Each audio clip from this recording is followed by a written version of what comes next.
And then there were 16. 12 of the 14 playoff berths have already been decided, with 2 spots up for grabs. And there is no doubt it's a little bit lopsided in terms of where the talent is. Most of the best teams, top to bottom, in my opinion, at least, appear to be in the NFC, but someone is going to make it in the AFC to the Super Bowl. And I do think that a few teams have emerged as the favorites. Welcome to the SumerSports Show with Sam Bruchhaus. I'm Lindsay Rhodes, hoping that you had a wonderful holiday, are continuing to have a wonderful holiday. A lot of people off this week as well.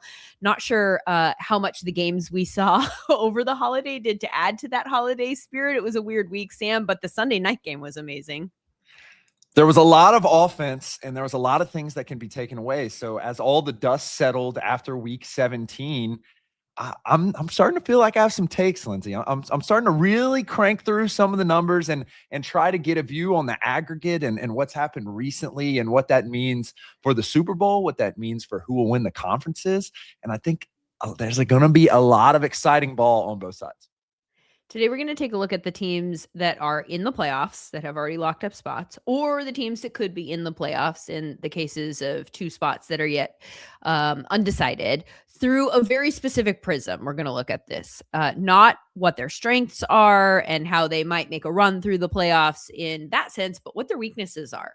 How might those weaknesses be exploited? Could they lead to an early out, maybe? Playoffs Achilles heels, so to speak. And we're going to go conference by conference. We're going to start in the AFC, where frankly, I think that the heels are maybe a little bit more plentiful than they are in the NFC. Why don't we start at the top, Sam? The team with the best chance to end up with the 1 seed, and that is the Denver Broncos. Is there anything there that jumps out to you as something that other teams that play them in the playoffs might want to try and exploit? Yeah, so right now the Broncos, at least on paper, seem to be the strongest team in the AFC. They have about a 60% of getting a first round bye. You go and check out the odds. They have the best odds of any AFC team to win the Super Bowl at plus 800. The question really with this team is, on paper, they're a good offense. Now, the eye test historically, we haven't really thought of this Denver Broncos to be a great offense, but on paper, they actually are quite a good offense. They're 11th in EPA per play, 16th in success rate, so they're above average. But the question is, can they have that down-to-down success against top-tier defenses? If you look across the season, in particular at Bo Nix, who I think is the true weakness of this offense, other than maybe some of the pass catchers, I think Courtland Sutton has had a really good year, and I think they have a really top-tier offensive line, at least according to our SumerScores, of course. But Bo Nix across the entire year is 22nd in completion percentage over expected, 24th in success rate. And that's even with avoiding all the sacks as he does. So he is just not a successful down-and-down quarterback. It's not like he's, holding the ball a ton and taking sacks and stuff like that. The question becomes is, in the last 4 weeks, he's been playing pretty well, according to our SumerScores. Couple quality starts, 2 blue chip games. And if he can continue growing on that and peaking at the right time, I think that the Broncos probably should be the best odds team in the AFC, just again on paper. But the question is, can they maintain that success against the defenses that we're about to talk about of the rest of the AFC, where there's a lot of teams that can really play defense extremely well? Yeah, this one's an interesting one because obviously the defense of the Broncos is strong, though statistically they're not as strong as they have been earlier in the year. Looking at like EPA per play, for instance, the Texans are at the top, the Seahawks are next. Then you've got the Browns, then you've got the Vikings, then you've got the Jaguars, then you've got the Eagles, then you've got the Chargers, then you've got the Rams, then you've got the Broncos. So the Broncos are up there, but I think the way that we think about the Broncos defense, and if they're going to be a strength that really is strong enough to pull the offense through the playoffs, I think that we would have thought that they would be like 2 or 3, right? In like various categories. I mean, that's just EPA per play, like success rate. Yeah. They are number 1. So they have various strengths that can be measured. But yeah, I think that Bo Nix is an interesting one. His yards per pass attempt is 6.43. He ranks 29th out of the 34 qualifying quarterbacks. And that's obviously not the quarterbacks that are in the playoffs. That's all the quarterbacks in the NFL. So he's not in particularly good company in terms of how many yards they actually pick up when they throw the ball. Do you think that that is a design of the offense that that number is low, or do you think that that's related to an inability to be successful consistently?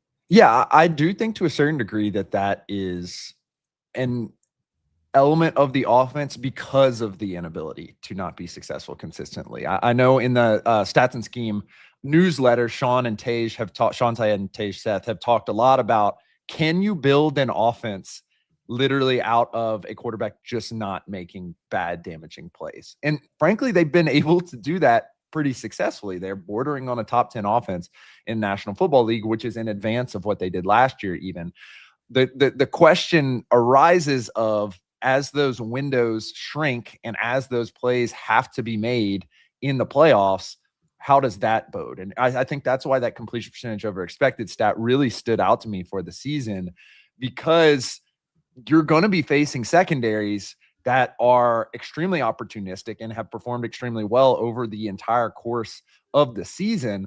And that doesn't, necessarily bode extremely well for a player like Bo Nix. So it's going to be really interesting to see how this plays out. It's tough because when you're just looking at a profile of a team, having around a top 10 offense and having one of the best defenses in the league profiles you to be probably one of the best teams in the league, period. I feel like people don't really consider the Broncos to be a true contender out of all the AFC and NFC teams in particular. But like you said earlier, a team has to make it.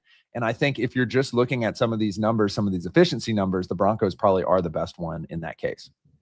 Their scoring differential on the season is plus 74. That's about half the scoring differential of the New England Patriots. Let's look at EPA per play differential, and they are fifth in the NFL here after the Rams, the Patriots, the Seahawks, the Texans, and the Broncos. A lot of AFC teams there at the top that I wouldn't necessarily have thought that we would see, but I also think that the strength of schedule in some of these cases is a little bit different than what we're seeing in the NFC. Okay, so that is the Broncos. You've said several times that you think that they are probably the favorite in the AFC, and I am leaning much more heavily towards the Patriots for a variety of reasons. And I think that one is what we're not really discussing here, and that is, you're looking for, on the one hand, and again, as I mentioned, this is not what we're focused on this show. You're looking for, like, does each team have a strength that's really strong? And then in this show, we're focusing on, is there a glaring weakness that might be a problem? But in the Patriots case, I think that they do have a strength that looks actually very strong, and that's their offense, right? They're number 2 in offensive EPA per play. They're number 1 in EPA per pass. They're they have the most plays when leading. So they're up a lot. There's been a lot of talk about their schedule and whether or not they're going to get like a big welcome to the playoffs, maybe in that regard. I will say the sack rate's really high, though. So I have some concerns, like my concerns on the offensive side of the ball, maybe are linked to that for the Patriots. The fact that he's actually taking a lot of sacks. The Broncos, that's not the case for Bo Nix. We talked about some of the weaknesses maybe in Bo Nix's game. We all know the offensive line there in Denver is incredible. And so they're keeping him upright, and he's not taking a lot of negative plays in that department. But the sack rate for the Patriots is the 7th worst in the NFL, 8%, a little bit over 8%. What do you see as the biggest weakness for this team? Yeah, I think when it comes down to it, they have the best strength to have as your strength, which is passing offense. And I personally think Drake May is the MVP. He's first in completion percentage over expected, first in total EPA, second in success rate, second EPA per play. He's now broached into the 10 SumerScore range, our player of the year MVP caliber for quarterbacks. So I think they do have the best strength. I think the real question is, number one, is their defense a little fraudulent? They're 11th in expected points added per play, 19th in success rate. So bordering around average, but they're 23rd in sack rate. And if you just look at the number of quality starters they have, based on SumerScore. So that's basically over the 80th percentile. You expect that guy to be a starter next year as a result of his play this year. They really only have 4: Carlton Davis, Robert Spillane, Jalen Hawkins, and Christian Barmore, who is just barely sneaking in to that range. And so I do wonder if this defense just looks really great because the offense has been able to get up early. You mentioned the strength of schedule, which has been brought up several times by other analysts. I do wonder if their defense is slightly fraudulent. And if that defense is in fact fraudulent, they're going up against some of these very good defenses, I do worry about their ability to run the ball effectively on the flip side. So I think their main weakness is the ability to play complementary ball in a setting that is a little bit more competitive. Running game, game control, defense, game control. I do wonder if they can really match a team with an absolute certified strength and a less of a weakness on the flip side of the ball, like the Broncos or the Texans do have some pretty bad weaknesses, but the Broncos in particular.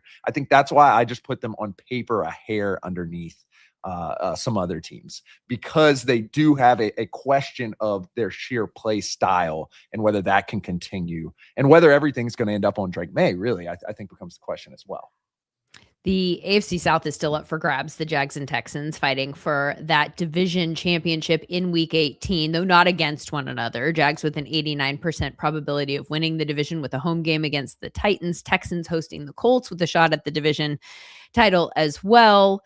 Let's start with the Jaguars here because they are favored to win the division and therefore get a home playoff game. This one's an interesting one for me because the defense is in some ways a strength, and in some they're a big play defense, I guess is how I would describe them. But the process isn't necessarily consistent. Like they have the 3rd highest interception rate, but the 3rd lowest sack rate. And they're also bottom half in pressure rate, which you and I both like a lot more than sack rate because that's the process, right? So, and Josh Hines sounds like the poster boy for the pressure to sack, but they're just not getting the pressure either. So the fact that, like if they, one of the things that we know about defense, and we talk about this a lot, is that defense is sort of reactionary, for lack of a better word. Like you need the offense still to make the throw that's not the right throw in order to get the interception. You need to, like, you can do certain things, and we saw this actually yesterday, several really good defensive plays where the defender just punches the ball out, and it's not necessarily the fault of the offensive player, but there you go, it's a turnover. But in most cases, if you're going to force turnovers, you're going to need the quarterback to make a mistake. You're going to need the wide receiver to tip it to you. We've seen a lot of tip interceptions this year. Anyway, so I'm a little bit worried about now that when they're facing an increased level of competition, some better quarterback play in the postseason, are they going to be able to take the ball away at the rate that they have during the regular season? And if they're not able to do that, then the fact that they're unable consistently to get to the quarterback on the defensive side of the ball, it feels like it kind of neutralizes one of their strengths from the regular season. Yes, I think the Jaguars are very unique because I'm not sure what their weaknesses are, but I'm also not really sure what I can highlight as a strength either. This is the theme of the AFC, by the way, for the most part. Right. And at least with the teams above them, and if you just look at the odds, like the teams that are above them favored are the Texans, the Patriots, and the Broncos. Like, we know what their strengths are, and their strengths are really, really, really strong. Yep. The problem with the Jaguars is, like, they're a team that's peaking late, but is peaking extremely well. They have guys that we didn't really talk about for most of the season that are playing extremely well now. You know, Parker Washington, Jacoby Myers comes on the team. He starts playing extremely in excess of what he was doing in Raiders uniform. And then that unlocks Brian Thomas Jr. as a deep threat. But on paper for the season, and again, like, the way that I like to look at this as a data scientist is, when you do have all of this aggregate information, there may be trends in the last 3 to 4 weeks. And unless there's something cataclysmic that happens, typically that'll come back down to earth, especially over the course of a 18-week season. This team is kind of just like average. Like, what do we make of the offense? They're 14th in expected points added per play.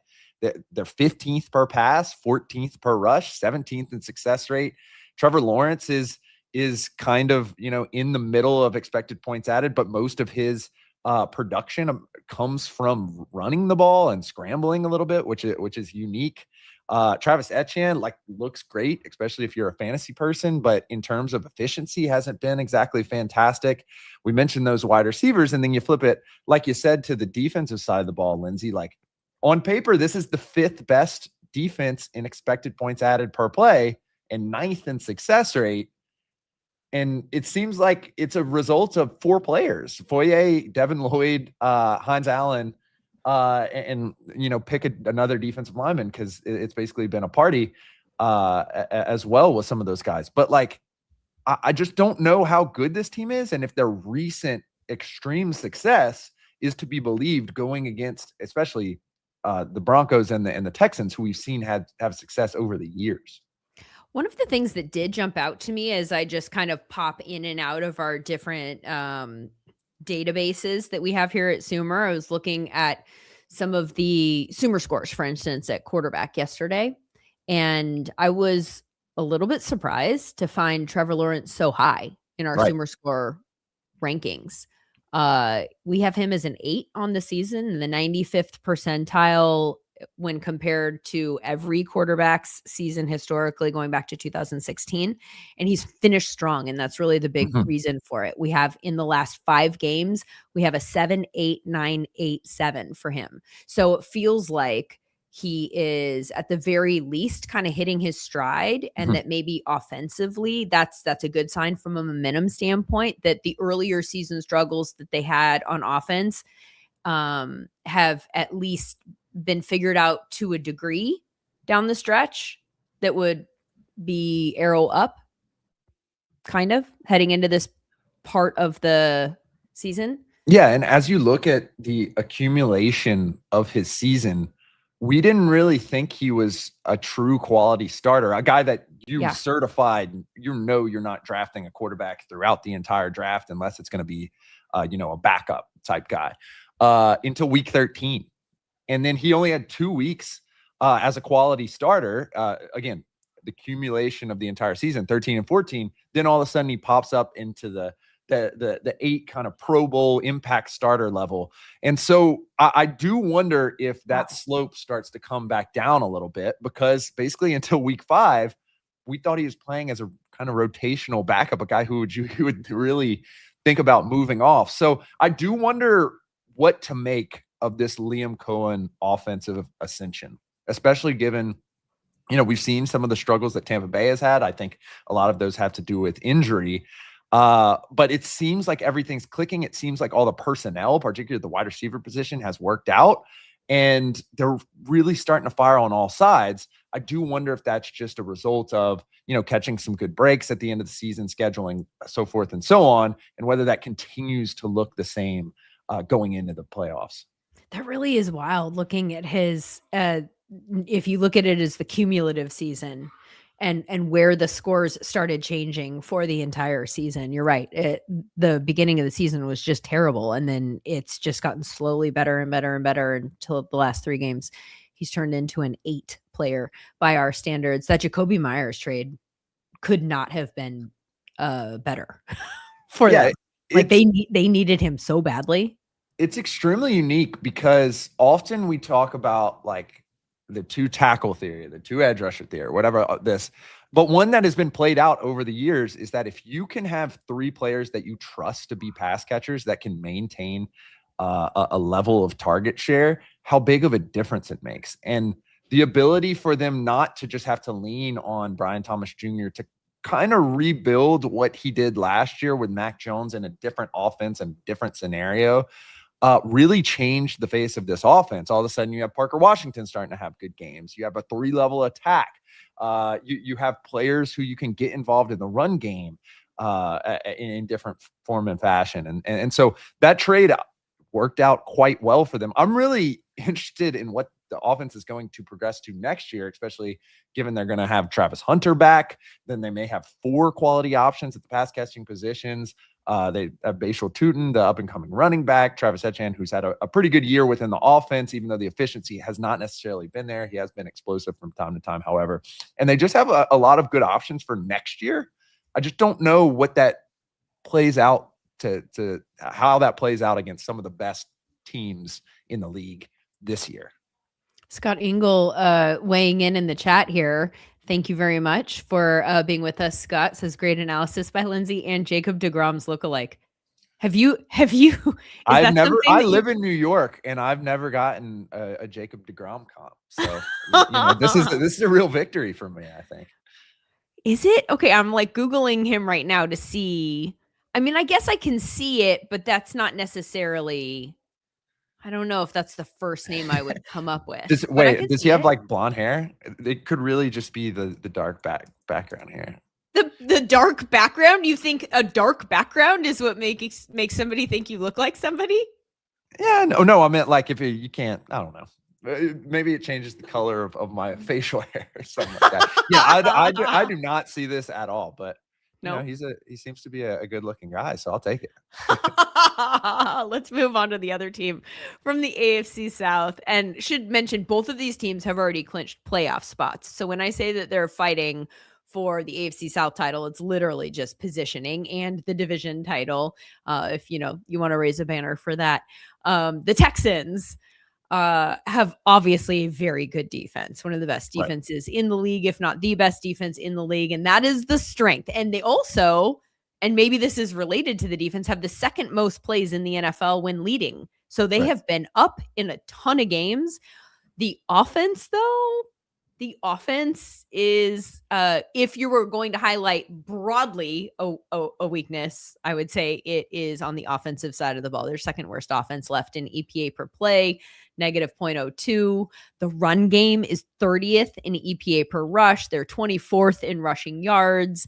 I have some concerns about their ability maybe to keep up with some other offenses, although the defense has the ability to keep the scoring down. So how worried are we about the offense and what specifically about it? Right. I think the most unique thing about this team is that, as you mentioned, in terms of a statistic called Pythagorean wins, which looks at point differential and how predictive those are, they're the best team in the AFC. And the reason why is because their defense just lines it up 23rd in blitz rate and kills teams. They have multiple quality starters, multiple Pro Bowl level guys on the defensive side of the ball. I think the real question and a conversation that I think is going to come up during the offseason, especially given extension talks, is like, is it time to worry about CJ Stroud? We have him as a slightly above average starter in terms of SumerScore. And ironically, the discussions have been about the offensive line in past years. And we don't think they've been fantastic, but we actually like some of the performances by Andrews, Howard. We think Ursery has kind of come along as the season has gone on. Again, slightly above average, but we do think that some of these players are not performing to an absolute degradation of the offense. So the question becomes, at what point is it time to look at CJ Stroud and wonder what happened in that first year? And also, not for nothing, maybe it's not him. You look at Nico Collins, he's performed pretty well. You look at some of the other guys, and so maybe it is just another case of the offense coordinator not necessarily doing a fantastic job of putting his players in a place to succeed, and thus that most impacting CJ. But how many years can we realistically get away with CJ performing at slightly an above average starter level on a team that probably could contend for a Super Bowl without, really reckoning with it? I think it's an interesting question to have, and I think that's their biggest weakness. It's so fascinating because he was, year one for him, he was a massive strength, and we're completely sold on him and thinking they nailed that pick. And then year two, I think there was a lot of, but the offensive line. And so just hit pause on that evaluation. Like, we have to get him back in a better environment. And then this year, I think we're landing where you've described. Like, I don't know the answers exactly. And I feel like part of it, we have to start pointing fingers in his direction, because it's not completely the environment. Like, they did fix some of the things that were issues last year.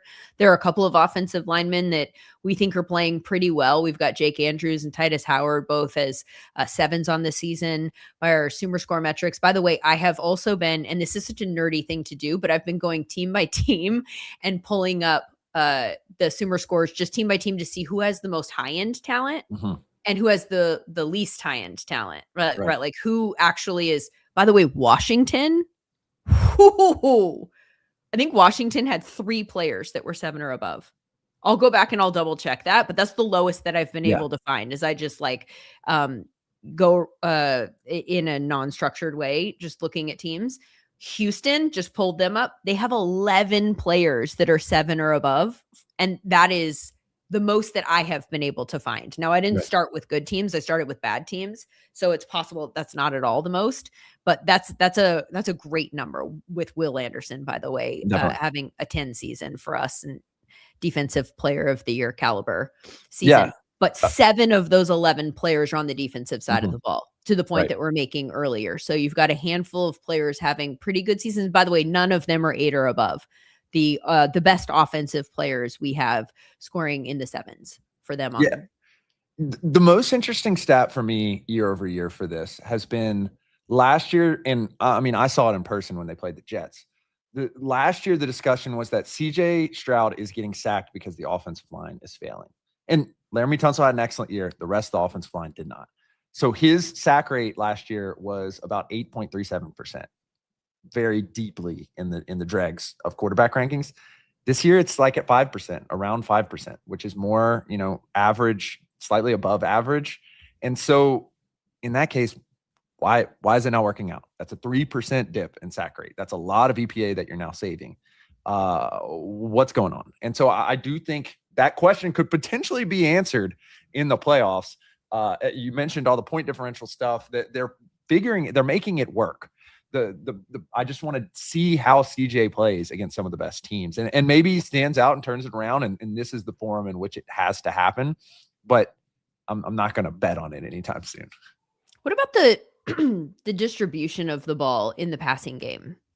I just pulled up their target share numbers, and you've got Nico Collins with a 25% target share. And then next closest is Christian Kirk at 12. And then Jaden Higgins at 12. Yeah. Like it feels, it's just really, really heavily concentrated into Nico. Yeah. They've seen some success with Dalton Schultz, who's like just under 20%. But typically when you're relying on one player that much, you either need that player to be absolutely incredible. Yeah. We're talking about JSN right there. We're talking about some of the other seasons we've seen, Tyreek Hill, for example, from time to time, or it's going to be a little tough for your offense to get going. So I do think, some of the injuries, losses, et cetera, have affected them at the wide receiver position from time to time. I think they thought that Higgins and Noel were going to be faster to bring along. And you mentioned the Commanders. That's been much of their problem as well. Like you got to have a baseline on these rookies that is reasonable. When you go ahead and fully guarantee a second round contract, it was clear that they had expectations that were in excess of where he was selected. That's not always the best bet. And so I think they are kind of in a standpoint where maybe you add a player or two through free agency or something next year, and this starts to look a little bit better. But at some point, it just is the quarterback. It's the hardest position to evaluate prior to, but once we get 3 or 4 seasons, we start to get a good sense of what a quarterback is, or at least how he will perform in that environment. What about the Bills? It's such a weird year for the Bills because, they're 11-5. They've clinched the berth. Who would have ever thought at the beginning of the year that we'd be like, okay, the Chiefs are out. And also the other teams that you would think would step into that vacuum kind of haven't. Bills still can on the AFC because they're still alive, but they haven't really stepped into that. Like we're not talking about them until now. You would have thought at the beginning of the season, if I said the Chiefs are out, that we're talking probably Bills and Ravens. And it's just such a weird year that the 3 of those teams, and I hate to put the Bills in the same bucket, although in a lot of ways, frankly, the Bills and Chiefs didn't have very different seasons in terms of like the advanced metrics. It just led to different win-loss records, right? Like the Chiefs, in a lot of ways, I posted last week that there were 8 teams that had that were positive EPA and negative EPA on defense, like good on both sides. and the Chiefs were the only one that wasn't in the playoffs, and everybody's minds were blown. Like, how did this happen? Which speaks to the variance sort of with regards to the win-loss as opposed to just the process of playing. But I guess what I'm saying is that I've been surprised that the Bills have not stepped into that void, but I'm not really sure. To your earlier point about pretty much every team in the AFC, I'm not sure what their strength is. And maybe that's their ultimate weakness. Like, we're going to go find an Achilles heel and a biggest weakness, but I think that their biggest weakness is that they don't have a strength that's not Josh Allen. Like, I mean, I look at maybe the pass catchers. If I'm thinking ahead to the offseason of what has to be different, I think that they just need, and this is true for the Chiefs too, probably, like, maybe we just need to pay attention to that position a little bit more. I think some of these teams that have these really, really strong quarterbacks have kind of said, like, they can afford not to put really strong pass catchers around them, and that those quarterbacks will elevate the play of those guys. And as much as I like Khalil Shakir, I think he's a very good football player. I like him very much as a 2. You know what I mean? But like the fact that that's where we're starting as our 1, I don't know. Let's put Josh Allen in a box real quick, because Josh Allen, in terms of efficiency, is still great. He's about 5th in EPA per play out of all quarterbacks. A lot of that has been with his legs, though. As a result, his Sumer score is more around a quality starter, which is fantastic. It's bordering around a Pro Bowl impact starter, but Josh Allen is an MVP, and we want him to perform at an MVP level. Say so. Let's put him in a box, because I think we have longer term expectations of Josh Allen. I think their strength is the run game and their offensive line. Yeah. They are, 4th in expected points added per play. They are 3rd in EPA per rush. There's things I'm worried about. They're 22nd in sack rate, which, speaking about Josh Allen, who is in a box right now, but so we can't talk about it. I'm going to say it anyway. That's a lot of sacks for a guy who typically never gets sacked. I think their offensive line has had a little bit of regression. I still trust that group as one of the top offensive lines, especially given their production in the run game. I worry that they don't have a wide receiver, like you mentioned, Lindsay, that's over 20% target share. And I worry that James Cook yards per carry is so much higher than where you would expect it to be in his EPA per rush. So I do think there's questions about that. I do think their strength is their offense. Shocker, shocker, when you have Josh Allen. The defense is the weakness of this team. The problem is the defense has been the weakness of this team for like 3 years, and it just has never mattered. And I don't even know. I don't know what to expect. They're 14th in expected points added per play, 6th in EPA per pass, which is a good place to have as your strength on defense. 31st in EPA per rush. And when you're playing against these offenses that are going to try to do alternative stuff because their offense isn't that great, the thing you don't want to be bad out is allowing teams to control the ball, because that decreases the variance. And then Josh Allen is really in a box because he can't get the offense going. They're not running a lot of plays. That being said, I do think the defense is like a minor weakness on this team. And if you're going to consider Josh Allen sans, any performance metrics this year as the strength of the team, I thought I was going to be like a little bit on the edge here and just go ahead and say, I think the Bills should be the favorite. Obviously, they're going to have to play another game that throws in more variance, but I think they're the best team in the AFC right now. But they just lost to the Eagles in a weird rainy game, and they played the Patriots tight. And the markets seem to agree with me. They have them at plus 1,000. Then it's a cluster of the Patriots, the Texans, the Jaguars, who are kind of all around plus 1,250. The kind of more predictive win percentage point differential stats, Pythagorean wins has them as the 4th best team in the AFC.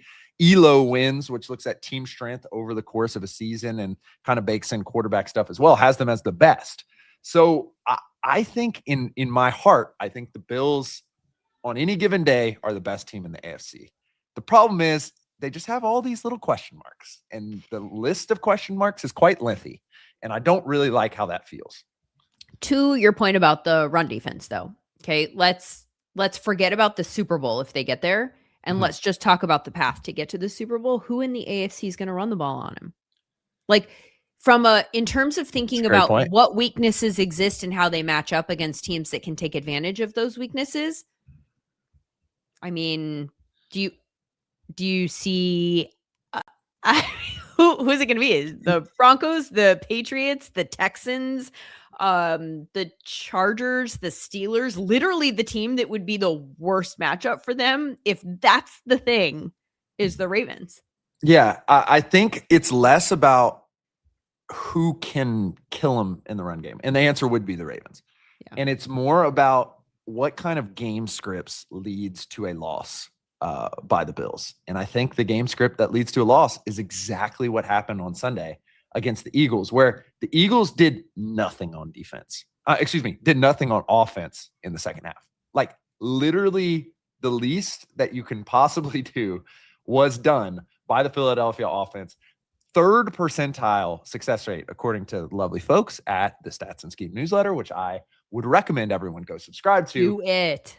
Third percentile over our sample size in terms of success rate from the Eagles, and the Eagles still pull out a victory 13-12. I think that is the type of game scripts that you want to avoid. And a lot of these teams in the AFC are kind of built like the Eagles, where how much do we trust our offense? I don't really know, but I trust their defense a lot. And so I think that worries me about their path to the Super Bowl. But what doesn't worry me is really believing in a good offensive line and Josh Allen. The Chargers are up next. Before we get to their weakness, which is so obvious. This is the one where I'm like neon lights glaring. It's been the story of the season for them, and it's quite a weakness. And that's the O-line. I want to talk about real quick some news that's come out here, and that is that Justin Herbert's not going to play this upcoming week against Denver. They've clinched their spot. There's really nothing for them to gain per se. Well, it could affect their seed, but I guess that's why I wanted to ask you. Do you think it matters? Like, is there anyone in the AFC that you would be looking to avoid and or try to manipulate a first round playoff game against? But also keeping in mind, they're two separate stories, because I think that protecting Justin Herbert, who is the only reason that they are here, that's not true. There are reasons that they are here, but he is by far and away the biggest reason that they are here, despite the weakness that we have yet to talk about that we're going to talk about. But you have to protect him. He has to be healthy in the playoffs, or else you're screwed no matter what. So I think it's a smart move to sit him under the circumstances. Secondarily, do you think there's a benefit to moving yourself around? I don't really know if I think so, because there's two classes of teams above them in the AFC right now, which is their quarterback is really good, and I really would prefer not to play them in Drake May and Josh Allen, Patriots, the AFC East teams, or their defense is going to get after our offensive line, which is the Broncos, the Jaguars, and the Texans. Sorry. Texans. So it's just like, I don't like either of those matchups for the Chargers, really. Obviously, I like it a little bit better against the teams whose defense isn't that great. But I just prefer not to play good quarterbacks in the playoffs. And the biggest weakness with the Chargers right now, we talked about the offensive line, but the reality is like the team right now just doesn't have a bunch of players who are playing at blue chip rates. They only really have 4 quality starters on offense, not including Justin Herbert, and 2 of them are boomer bust guys, and Kamani Vidal and Quentin Johnston, who next year, given their usage, it may switch up. So that's wild. It's just like, we're talking about like list of people at the top. Yeah. They don't have really and again, like SumerScore is not the end all be all. For sure. We're just trying to make a quick evaluation using our AI tools and using something that the eye can't necessarily pick up, which is every motion on a field as compared to every motion on a field going back to 2016. So not the end all be all, but when you don't have like any guys who are playing super well other than Herbert, who you don't really see it on the bottom line because he's getting killed, and you have a defense who has performed well on paper, 8th in EPA per play, but is 2nd in the league in interception rate. It does not exactly, get me super excited about their Super Bowl resume. No, I think, and I tweeted this yesterday, I think it's a miracle they are in the playoffs. And also, frankly, to a degree, a sign that the AFC is down this year. Yeah. because they just have been up against it all season long with this O-line situation. And I saw a lot of people commenting yesterday about the Chargers trying to figure out why the O-line play was so bad. And I mean, I don't expect everybody to be as keyed into the same storylines as we are, but I'm surprised that that's even a conversation to be had. And I kind of wish that maybe more people were screaming it from the rooftops. The second that Joe Alt went down, this became like if they win anything from here on out, it will be because they got so creative and people just put capes on and dragged them there. The fact that we've done episodes about this, and I invite you to go back and listen to them about what happens when you lose an offensive tackle. There is so much data there that suggests when you lose an elite offensive tackle, because there are so few of them in the NFL, our data says that there are 15 and there's 64 that you need to be playing. And there's 15 that play at like an elite level every year on average.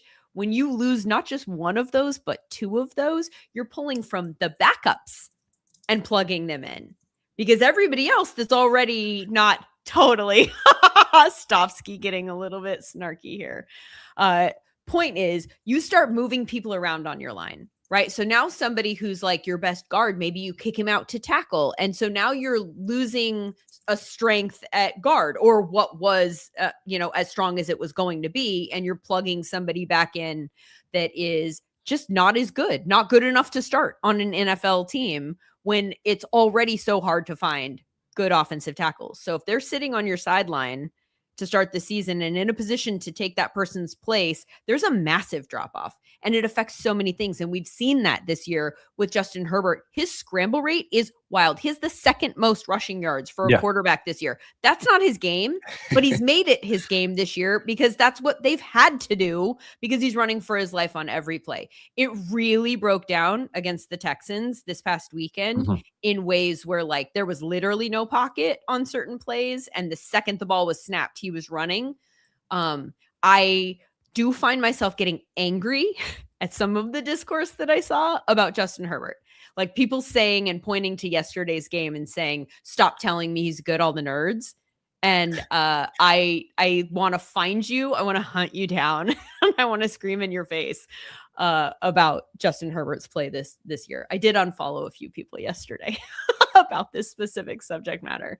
But anyway, this is a very long-winded way of saying I think that the weakness is a very tough weakness to overcome. If I'm a Chargers fan, I'm celebrating the fact that, and I know it's like, feels like a moral victory and like, I'm sorry, but like the fact that you're here is literally such a celebration of what you do have that are strengths, which is Justin Herbert's a special, special player. You shouldn't be here.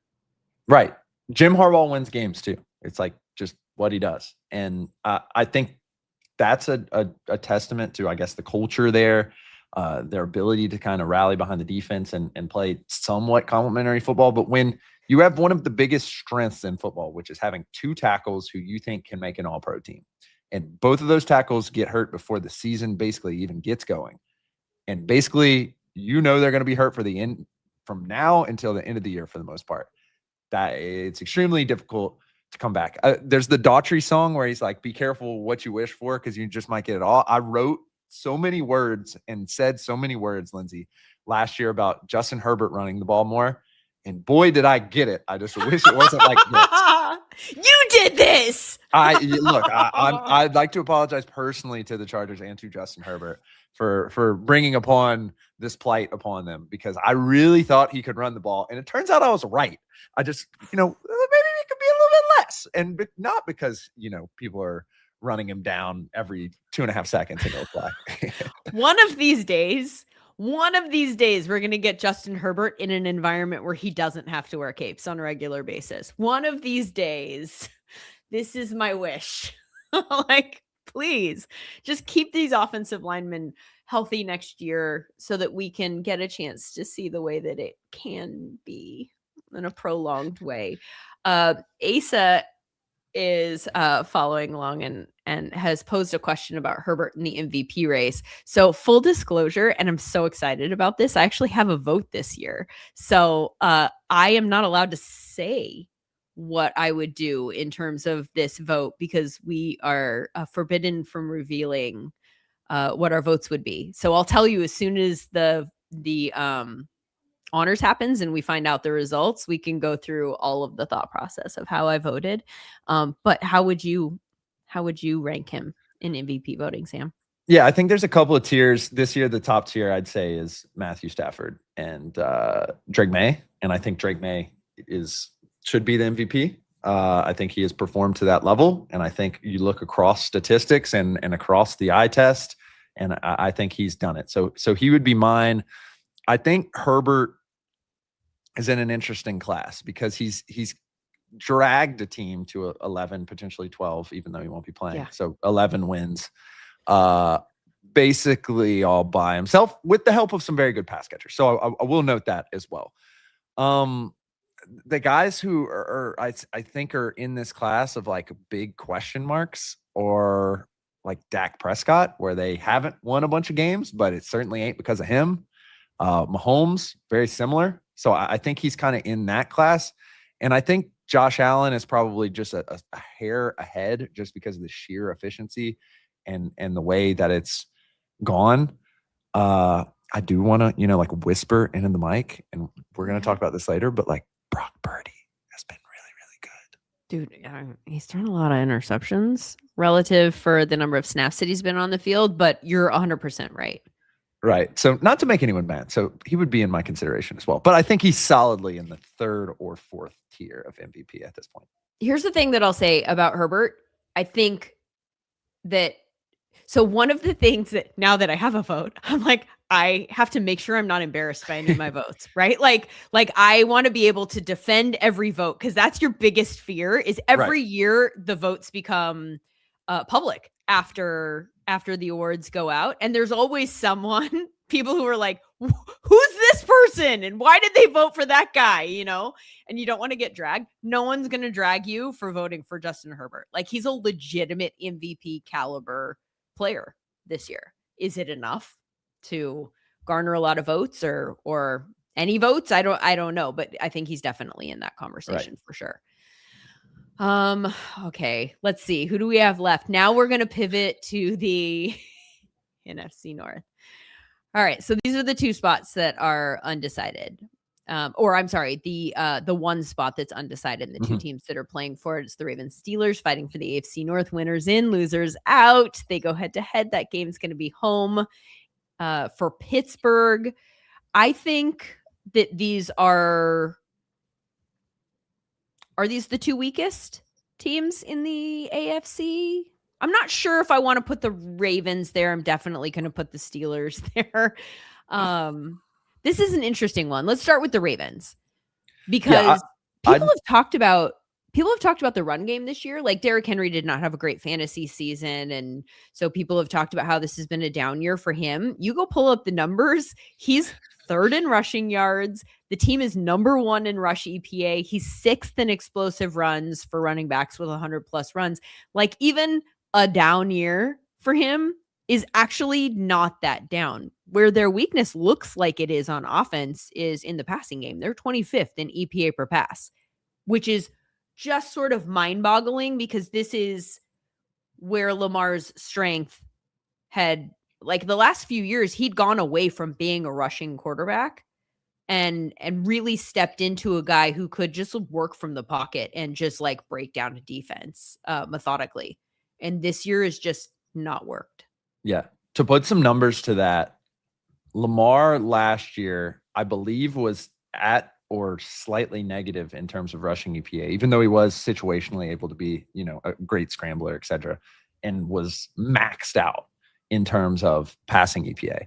This year, he's slightly negative in terms of passing EPA, and he has about 20 expected points added, 20 plus in the rushing game. So that's kind of their weakness, but like, I'm not going to call a borderline 3-time MVP a weakness anytime soon. It's just a big, huge question mark, because we have another good year from Zay Flowers, 9th in yards per route run for players over 200 routes, 12th in target share, at a quality starter SumerScore, which seems a little strange with that production, but is of note. And I just like don't really know what's going on. I think their other weakness is stopping the pass on the flip side of the ball. Yeah. Yeah. And we saw that a little bit against Drake May and the Patriots last week. But if they can start passing the ball efficiently, then this is an entire different story. Then I think they're in the Bills of the Bills class of a lot of little question marks, but this is probably one of the best teams in the league. But we just haven't seen it. And I don't really have a great explanation. Lamar has not looked healthy basically since the middle of the year. Yeah. And with all the hoopla going on in Baltimore, which God forbid the man end up back in Miami, like allow him to go. I just think that would be a critical error from the Baltimore Ravens franchise, which does not make errors, much less critical errors. But I just think he's unhealthy. And so I think. Wait, what error? What are you referring to there?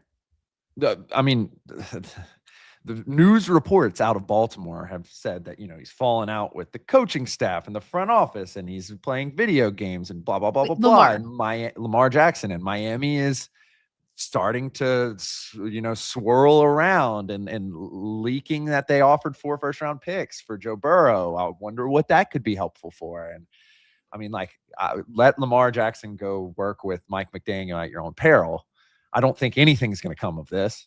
But I would like to see him succeed a little bit more in the playoffs. I clearly need to. I'm like, we're getting our news from different sources or something. I don't know how I haven't seen that. But I'm gonna let that settle in before I react too emotionally. That seems wild. Yeah, I just pulled up some of the wide receiver numbers here, and I do think. I forget what other team that was that had a target share that was a little bit too lopsided. Oh, it was the Texans. Mm-hmm. They've got Zay Flowers with a 28% target share. Yep. And then next is Rashad Bateman at 11%. And then just looking at yards, right? Like you've got Zay Flowers with over 1,000 yards. And then you've got DeAndre Hopkins with 330. Yeah, and there's such a massive drop off in terms of pass catchers. They just don't have the depth. And obviously they throw to the tight ends. And so I'm literally just looking at wide receivers right now, and the tight ends kind of boost this a little bit. But in this case, they don't really. I mean, we were talking about Dalton Schultz at like a 20% target share. Mark Andrews is like at a 17% target share. You got Likely at like 11% target share. So it really is kind of the Zay Flowers show as it pertains to passing this year. Could change, but who knows? If DeAndre Hopkins at the age that he is at, and I love me some DeAndre Hopkins, but like this isn't just, it's just not, you need to upgrade that pass catching core at this point in the game. Those numbers are not good. Okay. Yeah. And I wanted to go back to the point that you made about the pass defense, because that was the other thing that I wrote down. They've allowed the 5th most passing yards in the NFL, the 2nd most of the remaining teams, and the Steelers are the team that's allowed more. And then I think that this is kind of interesting too, because of the offensive note that we've made. They have the 6th best offensive EPA when leading and the 7th worst EPA per play when trailing. So if they find themselves in a situation where they're in a script where they're down and they have to throw, I think that all of these numbers are related. Mm-hmm. The fact that they've struggled in the passing game, that they struggle when they're trailing. Can they come back if they find themselves down and in need of doing that in the playoffs? Yeah. And I think that that's a little bit scary. If they find themselves in a game script where they're able to jump out and run the ball, maybe, particularly well against one of these teams, and jump out to a lead and then sit on the run a little bit, keep Derrick Henry involved, then I like their chances a lot more. Yeah, I think given that if they get in, they're going to be the lowest seed and likely playing, I suppose it would be the Texans or the Jaguars. I mean, kind of all these teams are sitting there at 11-5. I kind of like my chances there. If I was playing the Bills, I wouldn't really feel all that great. Really don't want to play Josh Allen or I guess the Patriots as well. Like we saw them go up against them. It was I'm not going to call it a stunning defeat, but it was a pretty sound defeat of the Ravens 2 weeks ago. So I in this situation, I'd really like to play the teams that I don't believe in their offense if I'm the Ravens. Okay. and that would be the Steelers for me, but they're not both going to get in. The Steelers have, and this is the stat that I pointed out at the beginning of the year. It's the stat I've been watching. The stat I think will continue to be a problem for their passing game is the ADOT for me is like a big red flag. They have the lowest ADOT in the league. That's average depth of target at 6.22. We see full games where Aaron Rodgers is throwing like behind the line of scrimmage for the majority of the throws that he's making. The offense is just so close to the line for the most part. And then every once in a while, they'll air it out and he'll hit a big one. And people are like, what are you talking about with the arm? But the story when, a quarterback gets older is an inability to do that frequently with accuracy. And so the fact that their offense just, I guess what I'm trying to say is I think that their offense is to a degree predictable in that way. And if you go up against the wrong defense, I don't see how the Steelers could make a run personally. Yeah. Offensively. I mean, I could maybe make an argument about some of the stuff on defense, but I just think that the offense is going to be a hindrance. Yeah. I'm glad that you found like a clear weakness, Lindsay, because I just think this is an average team. That's not really a playoff team. You look at literally anything from the top down. At the top, they're more predictive win metrics. Pythagorean wins, 9th in the AFC. Their ELO wins, 8th in the AFC. Their offense, 19th in success rate, 15th in EPA per play. Their defense, 13th in success rate, 18th in EPA per play. Like, sure, their defensive line is absolutely sick. You got Hayward, you got Watt, you got Herbig, who has played extremely well. Highsmith, Benton, all quality starters. Hayward, Watt, Herbig, and Highsmith are all around a Pro Bowl level. But that's pretty much it. And so I just think that this is like the clear one in the AFC where I just don't know if they have a shot unless the game script works out really well. They're extremely well coached, too. I think Arthur Smith has done a very good job given the cards he's dealt. And Mike Tomlin just wins 9 and 10 games a year over and over and over and over again, which is really, really hard to do in the NFL. So I think their clear advantage would be their D-line and their coaching. But, I don't really know what else to say about this team, really. They're +8 in scoring differential. Okay, that's right around 0 too. Yeah. In the AFC, but sitting outside the playoffs right now, Kansas City's +36, Baltimore's +28, Indianapolis is +62. This Indianapolis here is going to be one of the more I wish Jones wouldn't have gotten hurt, so we would have been able to like really see what this team was. Yeah. Get a clear and concise answer set. Yeah. Right? Like, would it have all fallen apart down the stretch anyway? Would defenses have figured this out? Was this bound for this no matter what? Or was it because of the injury? And now we just don't know. And so it muddies the whole offseason decision-making. Exactly. All right. That's the AFC. Let's move on to the NFC. I say with a smile on my face because substantially more fun. Gosh, it really is. There's just such a glut of really good teams on the NFC side of things. And I think that part of the playoffs is going to be just absolutely fascinating, particularly. And I don't know about you. My husband says I'm wrong about this. I feel like the Niners, and we're not going to start by talking about them, but I just want to off the top in terms of an umbrella statement. I feel like the Niners have been a team that no one's really talked about all year. Like, we've talked a lot about the Rams, down the stretch, particularly. The Seahawks, there's like a lot of Bears conversation. There was a lot of Packers conversation. I don't feel like I've heard a lot of Niners conversation.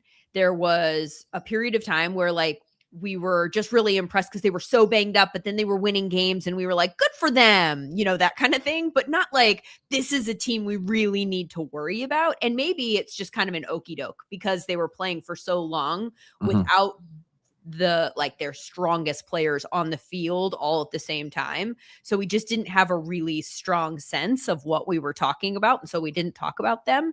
But I feel like the Niners are that team that's going to kind of like sneak up and, they're in a position where they could be the one. And like, what are we talking about?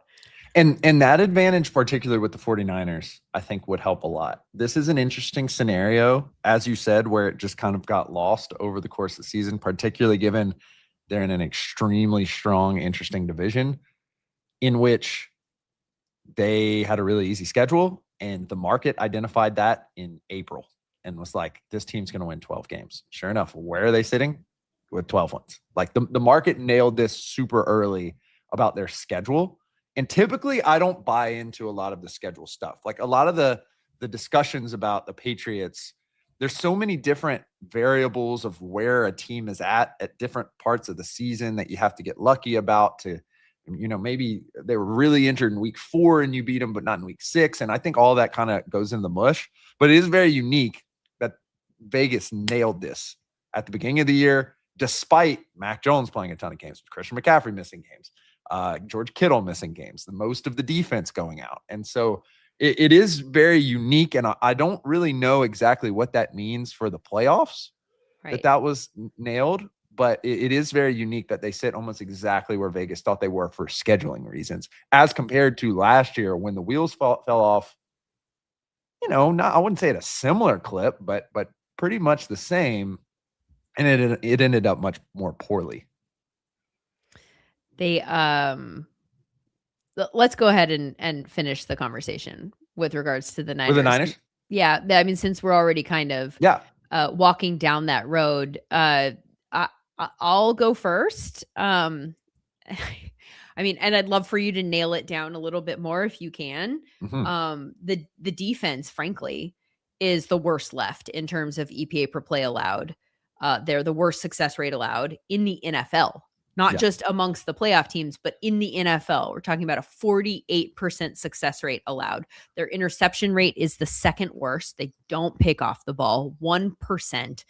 I wonder if this defense is let me ask you this. How much do you think that is a product of just the guys going in and out? And do you think that we just throw those numbers out now that we're in the playoffs and we're kind of getting some guys back? Or do you think that the numbers that I just said are bound to be concerns? I do think that adding, the mystical Fred Warner would help. The problem is that, which there's rumors about him allegedly being healthy. He was on the sideline commentating very well, I might say, yesterday. So I don't know exactly how that'll play out. That'll definitely help because he is in a racer. He's one of the best players. Who knows exactly how healthy he is, but we've seen him play through like broken bones and still be an impact player. They do one thing well, which is get after the quarterback. That's not exactly helpful in the NFC this year, where a lot of these teams are not going to take sacks, notably the Packers and the Bears and Matthew Stafford, and then the Eagles are just not going to turn it over. So it's like not the most helpful thing on earth. Not as helpful as it would be on the AFC side. The defense is just bad. And worse yet, we saw it with a true innovative play caller in Ben Johnson yesterday. But their best player on defense right now is Deommodore Lenoir. And teams completely avoid him with no repercussions at all. Even Chris Collinsworth on the cast was like, Deommodore Lenoir has not been a part of this game because he's really good. And Ben Johnson was just like, nope, not doing it. No reason for me to. I can kill this team in other places. And boy, did they kill the team in other places. It was like a track meet.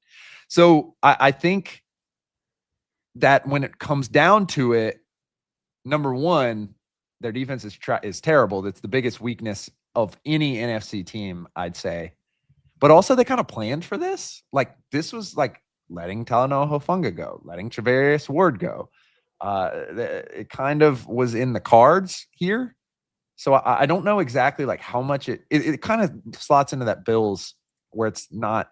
I mean, the Bills defense is substantially better than theirs right now. But like we've seen them drag a bad defense at the Super Bowl before because the offense has been so good. In particular, the 49ers within the last 5 years. So I do wonder how much it truly matters. But as compared to some of these teams and how strong they are, I do think it matters this year in particular. A little bit worried about Trent Williams. Like they need him back out there. Yeah, I mean, they lost him the first play though, and then it was just home cooking after that. So yeah. I definitely think they will need him against some of the stronger defenses, which the Chicago Bears is not.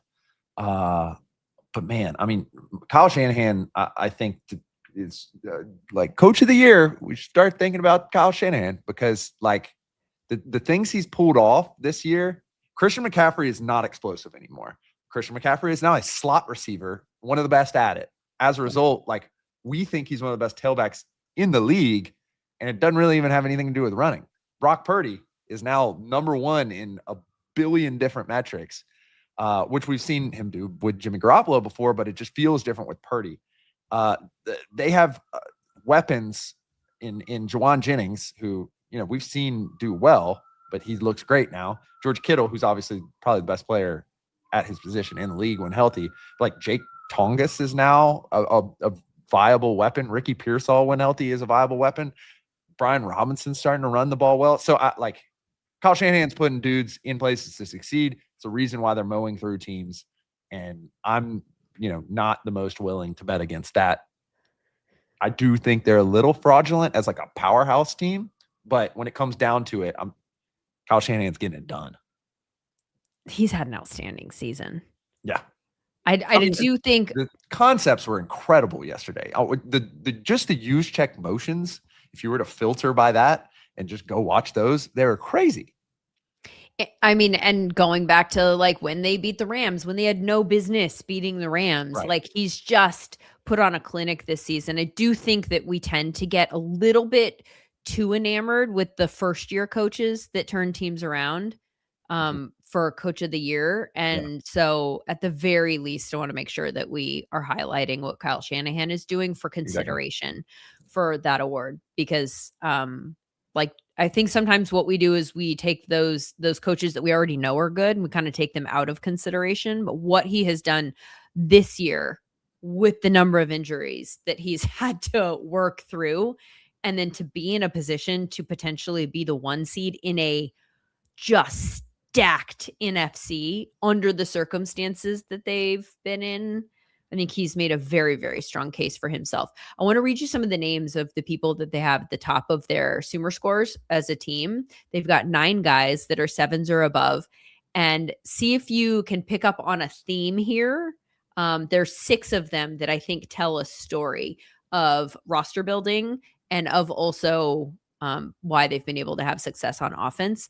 Christian McCaffrey, Colton McKivitz, who's an offensive tackle, Trent Williams, who's obviously an offensive tackle, Kyle Juszczyk, who's a fullback, George Kittle, who's a tight end, Pooney, who is a guard, and then that's the end of the list. 6 of them, all offensive players, are guys that either operate in the trenches or operate near the trenches or can go in and block. Mm-hmm. Like they've just created like a wall to a degree around Brock Purdy, with like the strongest people on their offense are all in a position to elevate his play in a number of different ways. It's been absolutely fantastic, and it's allowed Purdy to develop. We talked a lot about his scramble rate last year, and he's not scrambling to run as much this year, but his mobility is able to create opportunities for the offense quite a bit. We saw that twice in the game, and frankly, both of them ended up in touchdowns.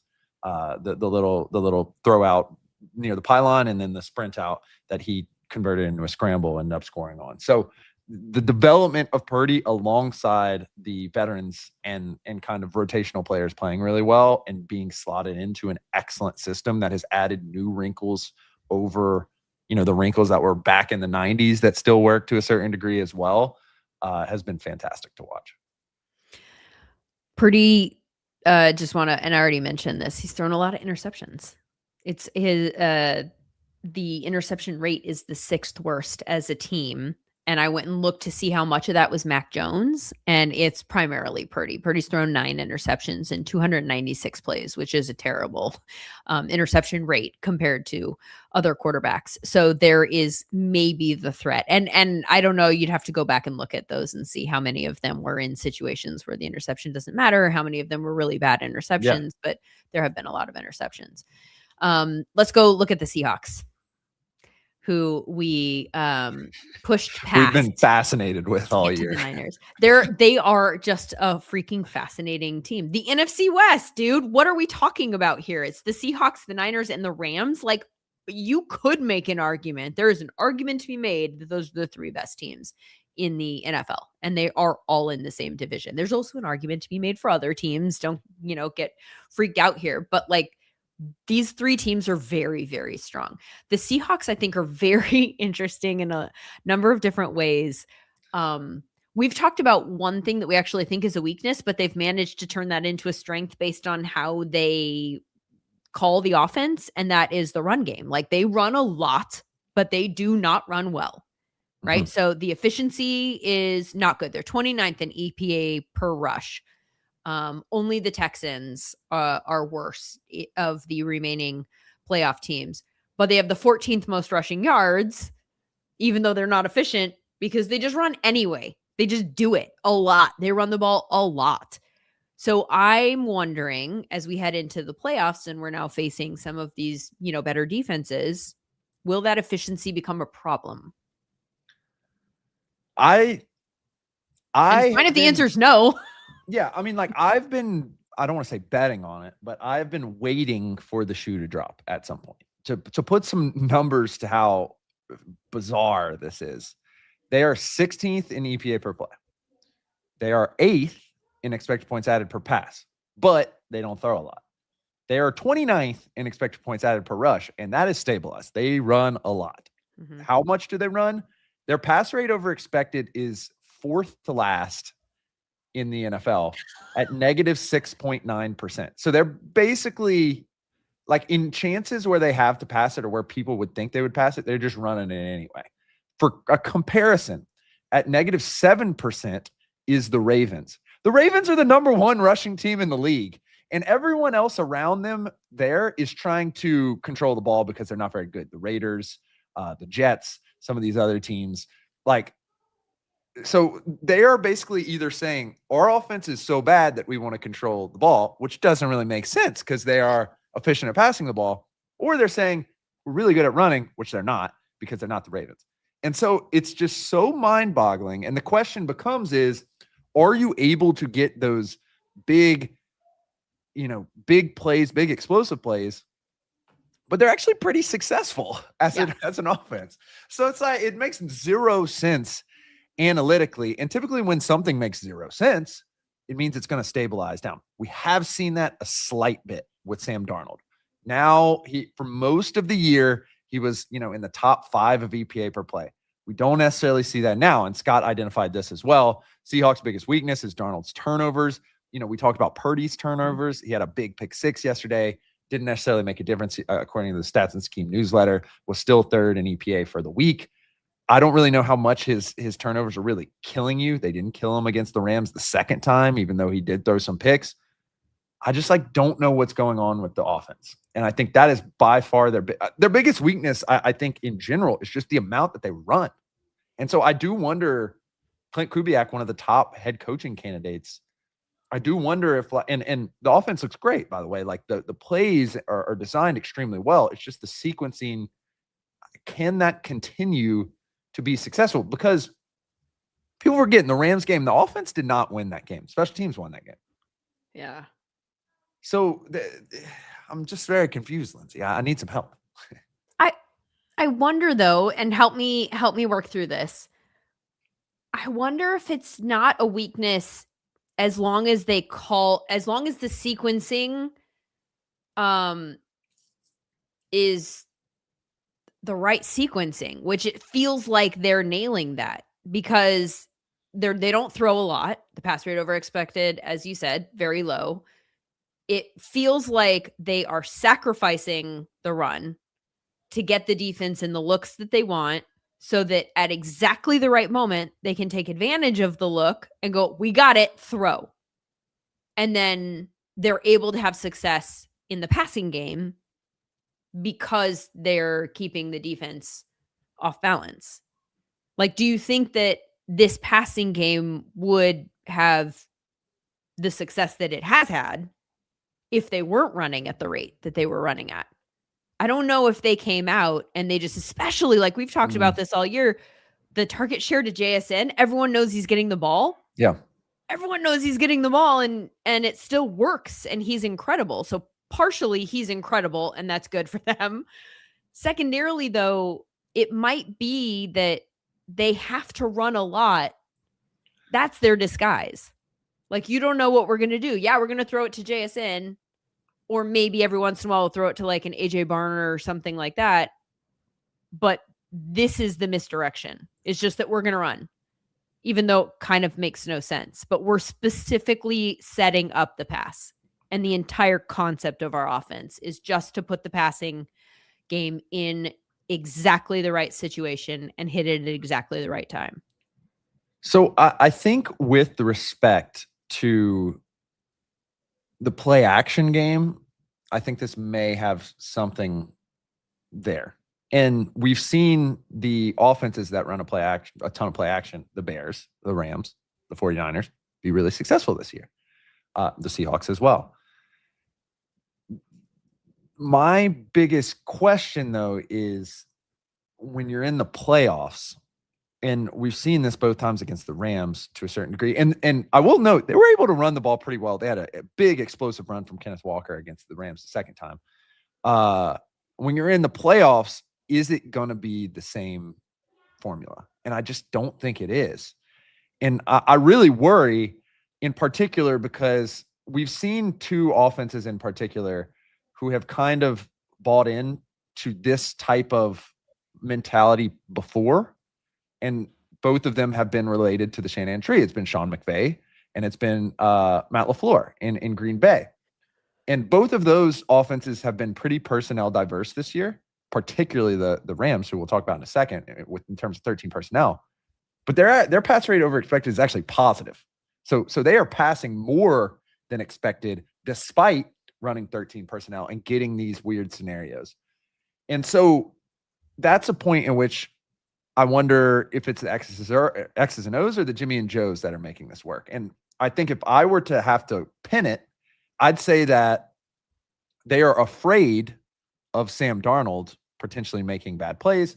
Most of the year we have had him in terms of SumerScore at around a 6 or 7, despite early on in the year him having a really good year by some of the metrics. But we've had JSN as absolutely knocking it out the ballpark. He's right now second in yards per route run. That could change after Puka's game here shortly on Monday. Everything, target share super high, SumerScore super high. So I do wonder if JSN's crazy season is just booing that offense right now, or if we're hindering Sam Darnold because we're so worried about the turnovers when we really don't have to be all that worried about it. I'm going to study this offense for years. Like, I can't wait to have a second year. I hope no one leaves. I hope it's the exact same because I just need more reps to get a feel for if this modus operandi is actually viable. Well, first of all, I think that there will be changes in the offseason. I wouldn't be surprised if, like you said, Sean McVay, and I wouldn't be surprised if they didn't go get another wide receiver somehow this offseason just to complete the picture. Like, so now you've got, your Puka, who's JSN, or Cooper Kupp from before, and then you go get now that next guy that is your Devontae Adams. But when you said the Sean McVay part earlier, when you're talking about the run game, I actually thought this is very similar to what the Rams have done, because for the last few years, not this year, but the last few years, I have just been flabbergasted at the inefficiency of Kyren Williams, who continues to get the ball. Like in fantasy, he's a great running back because he's always going to consistently get volume. Looked up the numbers from last year. He had the third most rush attempts, 316. Where did he rank in EPA per play? 28th, negative 0.07. Like, this actually has been the story of the Rams in years past. So strategically, it does feel like there is some overlap here. I feel like this approach has worked for the Rams specifically in the last. But the Rams are throwing a lot more than expected. I think that's like this year. But I'm saying, like, what they've done in years past that has also been pretty successful. I mean, the Rams were a good team last year. Mm-hmm. It's a good point. They didn't go all the way, but gosh, they could have. Like, if they caught the Eagles on a non-blizzard day in Philadelphia, I mean, that was a close game as it was. That's like, that's like fluky playoff stuff. And I'm not here to relitigate that, but it doesn't mean that they didn't have the pieces to win. They did. And the approach was to run despite the inefficiencies of running. Yeah, I mean, it's a good point. Last year, the Rams pass rate over expected negative 3.6%. So, oh man, it's still, but as crazy as that sounds, the Seahawks is still double that. That's which wild. is like That's so wild. it's so nuts. and so like I do wonder if we're going to get in a spot where the Vikings last year, for example, similar position with Sam Darnold in particular. So let's say that, and not inefficient run game, had a player playing really well at the wide receiver position. I think that the Seahawks are slightly better offensive line than the Vikings ended up last year with Darisaw and O'Neal going out late in the season. And I think that had to do a lot with the Vikings' early exit. But I do wonder if that ends up happening to the Seahawks, just bounced immediately if they don't end up getting this first round bye, what we look back on this season as for the Seahawks. I think it'll be interesting in recourse to try to figure out what the deal was with this team. What about the Rams? I just think the Rams are the best team all around. I mean, do too. There's a ton of statistics we can list off. Like, I actually don't have that much to say about the Rams. On the flip side, it very similarly to the Steelers, because like they're just good. They're first in EPA per play on offense, first in success rate on offense, 8th in EPA per play on defense, 10th in success rate. They have a metric ton of blue chip players. Puka, who is performing probably as the best player at his position in the league right now.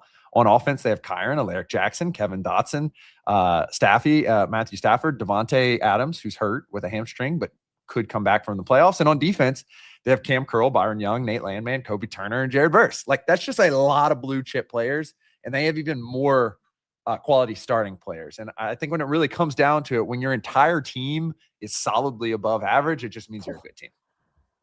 Oh my gosh, I haven't counted this team yet. Like I said that there were 11, 7 and up for the Texans. 2, 3, 4, 5, 6, 7, 8, 9, like, 10, 11. The Rams have 11, 8 and up. Yeah. It's 12, basically half of their starters 16, are Pro Bowl level. players. 17 players are 7 and up. Yeah. They're performing at a different stratosphere. God. Right now, except on special teams, which is literally so bad that it has lost them games. Like, at most of their losses. And lost people jobs, right? So what will it look like? They've tried to negate it in the kicking game by just kicking out the end zone every time. And that killed them against the Seahawks. Killed them against the Seahawks because it allows them to get back in the game because you're just getting the ball at the 35. And it was a strength for them. Unfortunately, the kicker, who was very good at the dirty balls, wasn't good at the balls through the upright, which is, not ideal. But it's very interesting that it was a strength for them at the beginning of the year. But I mean, huge punt return against the Seahawks, block kicks against the Eagles, missed kicks against the 49ers. Like, most of their losses can be chalked up to bad special teams play. And so, maybe they get a week where they just really lock in on special teams. And a lot of people can say that's variance, but like, that's the true weakness of this team right now. Hopefully they can get it figured out. That's not what we're going to say about their weakness. Remember earlier in the year, we were talking about how they were playing so many cornerbacks, and we talked about some maybe deficiencies amongst their linebackers, that some of the linebackers weren't particularly good. Did they have the ability, and obviously I'm not talking about Landman, but like, if they're going to throw 6 DBs on the field with a great degree of frequency, can you force them into looks where that maybe hurts you? Are there ways that an offense, looking at the defense, the way that they've played so far and the personnel groupings that they've liked to play with, is there a way that you can take advantage of that? And say, the team, you're doing this for a reason. And part of the reason is because it hurts you if we pass. And this is the best way to keep us from passing with a great degree of success. But I wonder if there's something that you can do to say, like, we're up against it, and you obviously don't necessarily like this other personnel grouping quite as much. So maybe we can do something to get you in that. I think so. The team that could do it, in quotes, would have been the Seahawks, who have like sort of taken advantage of it. First game was pretty putrid, 4 picks. Second game, 2 picks. The run game did have some explosives. I think the matchup that would really put this in stark relief would be the Chicago Bears, who are very good at running the ball and are very, very good at using personnel diversity. The problem is that game will be, or should be, I guess, like I'm trying to figure out like the move here, but I think it would end up being in LA. Maybe not.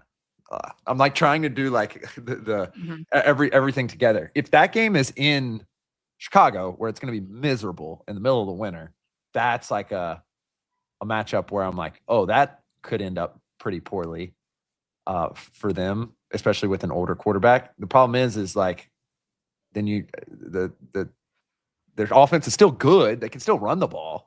The Rams can. And so I do think that's an extremely interesting matchup, both the Bears and the Packers to a certain degree, but the Bears certainly a little bit more, where they can really run the ball. They are going to play 2 extremely high-level tight ends who are doing pretty good at blocking as well. And you're going to have to just deal with it. And you're going to have to deal with top-tier next-level scheme as well. I just don't think they're going to be able to get the pressure on Stafford that the Seahawks are able to get. And thus, it'll be more of a shootout like we saw against the 49ers last night than necessarily like any type of shocking blowout, in my opinion. All right. What about the Eagles? Where to start? Yeah. I mean, like, much like I said, like, I just don't know if it matters, where it's like the Bills defense. We've talked about it for 3 years. I just don't know if it matters. We've talked about the Eagles offense for so many years. I mean, like 12th in EPA per play, 19th in EPA per rush, which was not the case last year. They were excellent rushing the ball last year. 2 years ago, it didn't look great. 22nd in success rate, and they simply cannot sustain tries. And if you want kind of a view into this, go check out some of Sean Syed's videos on our YouTube channel about like the things that they're trying to do, and may have had success earlier on in the year, but have not been successful thus. But I mean, there's just so much talent on this team that I just like don't know what it matters. We're talking about those ELO wins, those more predictive metrics. They're number 1 in the NFC. Their defense is incredibly talented and effective. Number 6 in EPA per play, number 2 in EPA per pass, which is probably the strongest strength of any defense in the league right now. They have blue chip players in Zach Bond, DeJean, Jalen Phillips, who did that trade work out? Quinyon Mitchell, Moro Ojomo, did taking that risk on Milton Williams workout. I think that Jalen Carter would probably be up there if he didn't get injured in the middle. Jordan Davis is a blue chip player. So like the defense is just so strong that I think they can match up pretty well with the Rams to a certain degree if it doesn't become a shootout, and definitely with the Seahawks and the down tier teams. I think they're just better than. But the problem is it's just difficult to win when you don't have a good offense, but they've done it. Like we've literally seen them win a Super Bowl when we don't trust their offense, in particular their passing game. And an offense that's not that different. It's just the results have been different. Right? Like what is so different about the Eagles this year than the Eagles last year? Just on paper, because I feel like I have the cheat codes here because, Sean does break down the Eagles a lot. Just on paper, if you really start to break it down, I think it goes back to 2 things. It's just Jalen Hurts not getting the ball where it needs to go, even though he is still immensely effective in the run game. Tush push is immensely impactful from an expected points added perspective. But I mean, there's a lot of blue chip players that we have so many as well. AJ Brown has, and I do, people talk about Nick Sirianni all the time. I do think Nick Sirianni being able to get AJ Brown kind of back from the dregs where he was in the beginning of the season is a compliment, and he's been able to do it multiple times now over the years. Saquon Barkley has had explosive games. Devontae Smith, I thought, has had a really, really good year. Dallas Goedert is playing well as well. Jordan Mailata having another good year. So I think the real weakness of that offense is the right side of the offensive line in particular. And just you got to look at Tulo a little bit as well of like, if these guys are playing pretty well on a play-by-play basis, why is nothing sticking? Why is it not working on a play-to-play basis? Okay, you want to get frustrated if you're an Eagles fan here? Counting up the SumerScore players, they have 13 players, and not name value, because the Sumer score is player agnostic. Right. They do not know, like, they're not like, oh, AJ Brown is good, so I'm going to grade him as he's good because he's a big name. Like, they don't, the model doesn't know that, right? So they're just watching AJ Brown play and give him a score. There are 13 players on this Eagles team that are 8 or above this year. And then 3 sevens. So for a total of 16 players that are 7 or up. Let me read you some of these names just on offense and like get frustrated. AJ Brown, 8. Saquon Barkley, 8. Devontae Smith, 8. Jalen Hurts, 8. Dallas Goedert, 8. That's the entire passing offense and their star running back. Mm-hmm. Offensive line, just Tyler Steen and Jordan Mailata is a 9. Yeah. Like, that's literally every single skill player on the Eagles has had an 8 or above season. And yet, what?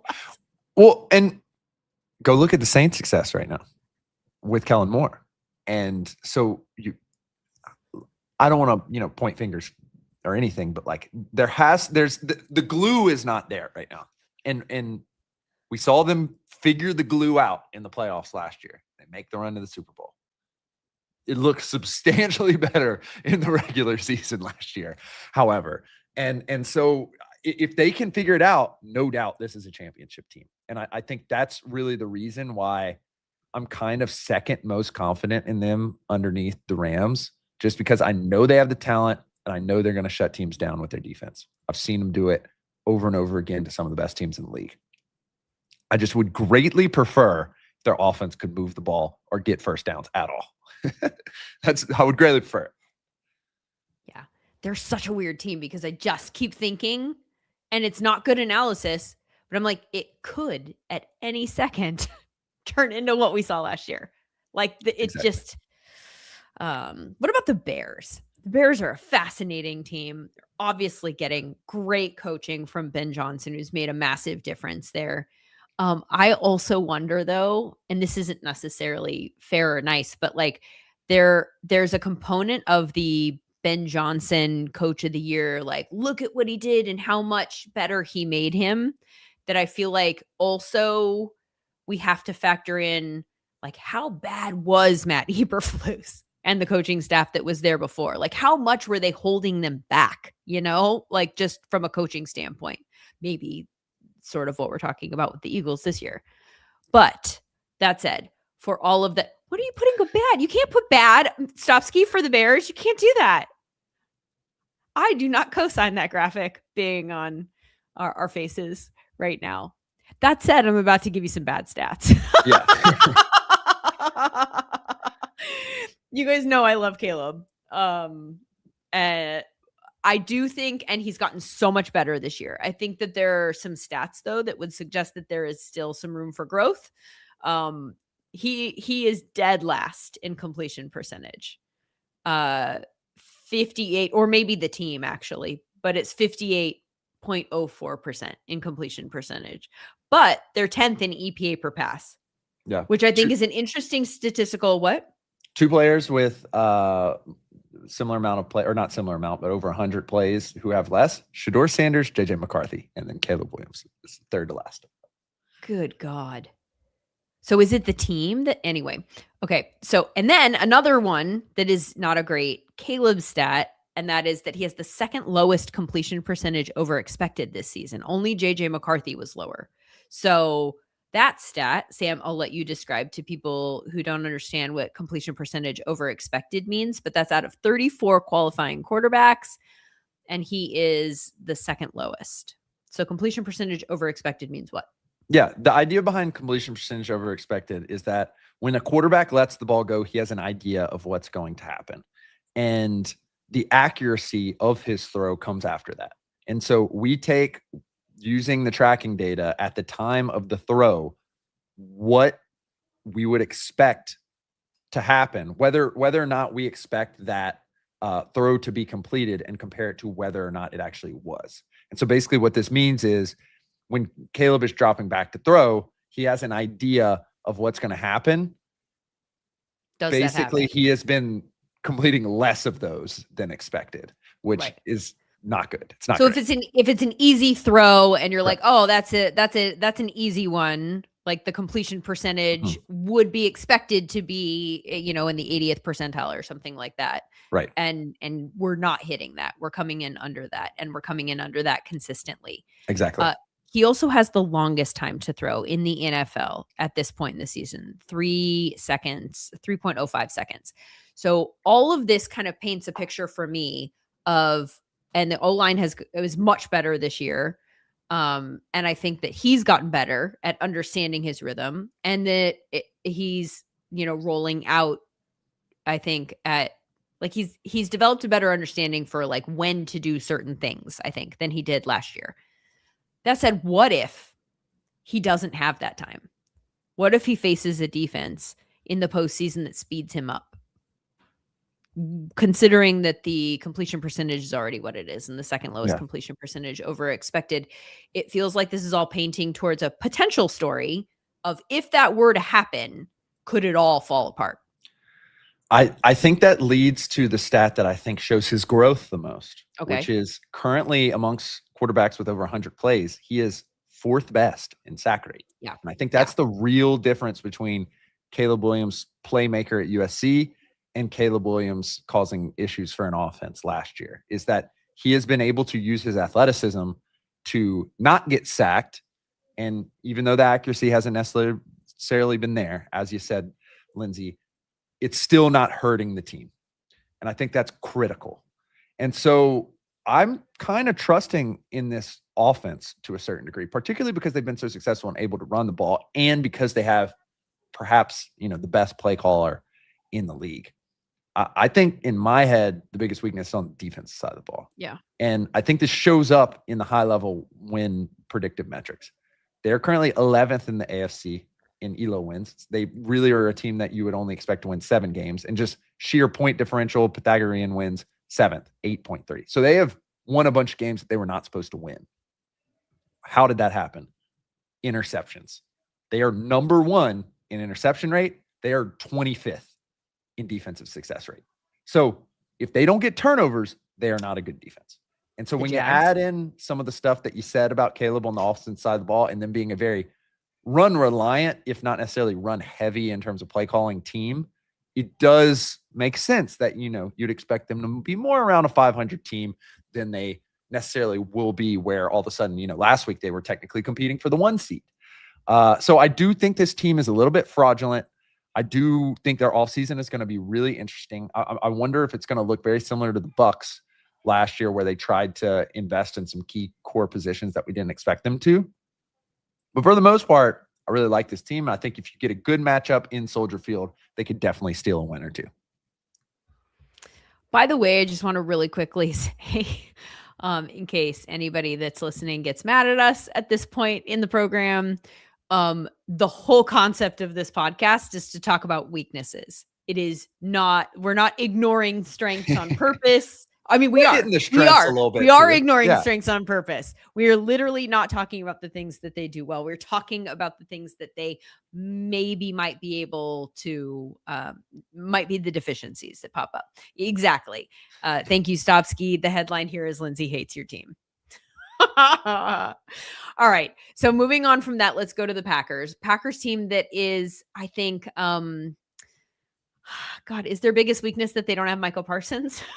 Yeah. Like, is that it in a nutshell? Their biggest weakness is that their defense has absolutely fallen off a cliff. And to be fair, that kind of happened with Michael Parsons as well. They are in a difficult division. You're having to face Ben Johnson. You're having to face the Lions as well.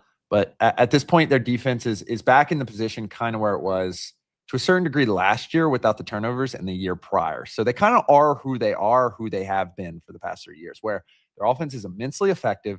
Whether or not Jordan Love is playing, we saw Malik Willis look pretty good last week, but their defense is settled in right back where they kind of were in 21st in EPA per play, 20th in success rate, which is similar to last year.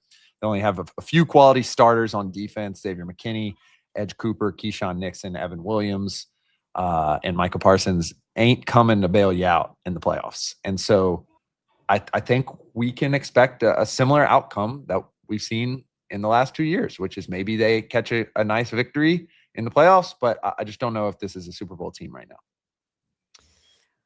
What's going on with Rashawn Gary? Yeah. I mean, the whole crux of the Parsons trade really was that they were going to be able to maximize this defense, which had a lot of expensive or high value in the draft players. Edge Cooper was my favorite one, who I thought it was like just going to mega charge this guy. He's had a good year. He has not made the jump to, the Fred Warner level of linebacker that we've seen.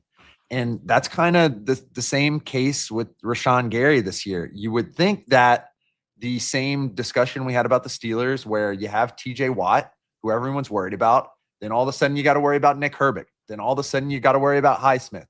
You'd think that would be the case. We just necessarily haven't seen like the rub come back for Rashawn Gary this year. And I think that was kind of a major portion of why you make that move. I think in the recent weeks that I talked about, where we started to see a slight decline in their defense, despite Micah still being there and playing at an extremely high level, that's a major portion. And I think when it really comes down to it, now that he has to be the guy in terms of pass rush against some teams that you need pretty good pass rush against, it just causes pretty big problems for you. All right, that's the Packers. Let's move on to the two teams from the NFC South that are fighting for a division championship this weekend. We've got the Bucs and Panthers going head to head, winners in, losers out.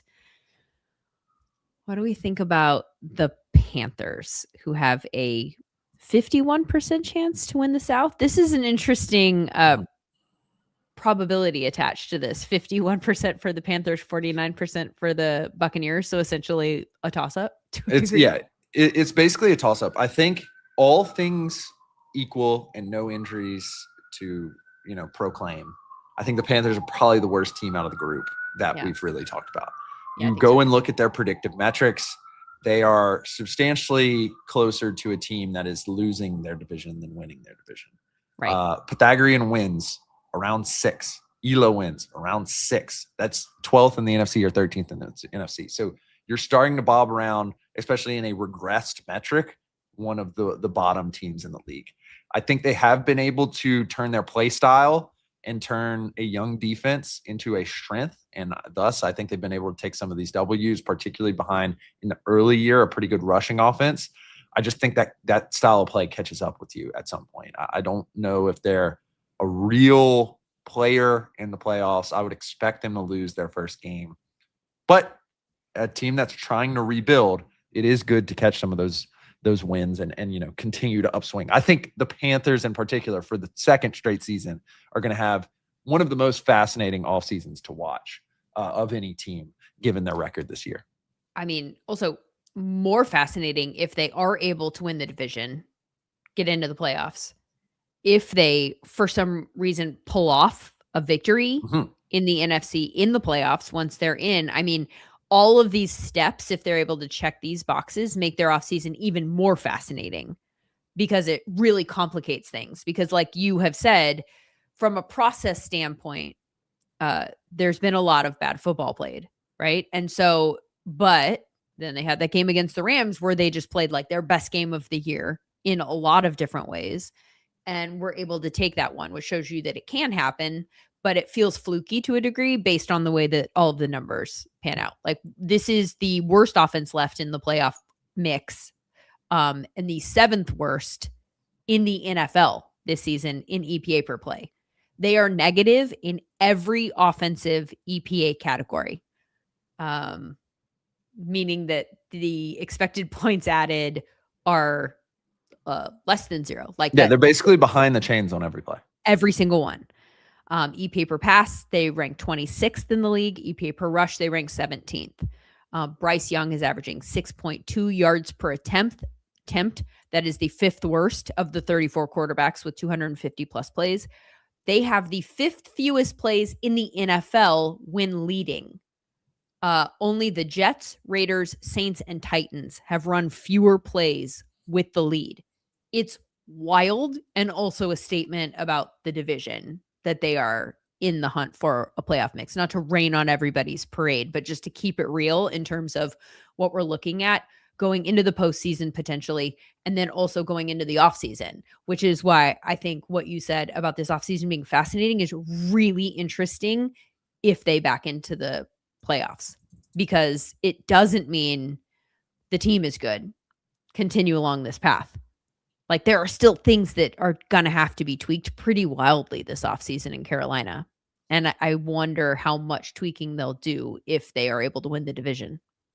Definitely. And I think you try to find something that explains this. And on defense, they have been able to, hold teams to about an average success rate. And I am willing to say that I think they kind of hit on the Tedero McMillan piece. Yeah. He hasn't played great in recent weeks, but he's been able to put together a pretty quality impact season. I still, for the most part, kind of trust the offensive line. I think Damian Lewis was a great addition and has played well basically since he's been there. I think Taylor Moton, who is aging, is a good tackle. I think we saw a little bit of development from Mickey Ekwonu.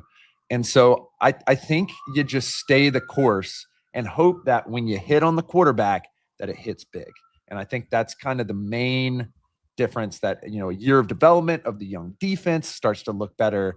The quarterback makes sense. The problem is you have to make a decision on the quarterback this year. It's no longer, we can keep Bryce for another year on a rookie contract and try to piece it together around him.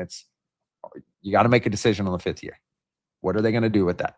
Are you going to try to move some of the draft assets that you got last year in order to get a higher pick? Are you going to take multiple players? Are you going to try to pull a Daniel Jones with the Colts off, which I do think this is a scenario that makes a lot of sense. You think about the things that we liked last year about the Colts: good interior defensive line, Derek Brown for the Panthers, some good cornerbacks, for the Panthers, good interior offensive line on the flip side, very similar. So there are, some things that show that this can be successful. It's just very difficult to have a successful offense, in particular when your quarterback is 32nd in EPA per play amongst quarterbacks with over 100 plays.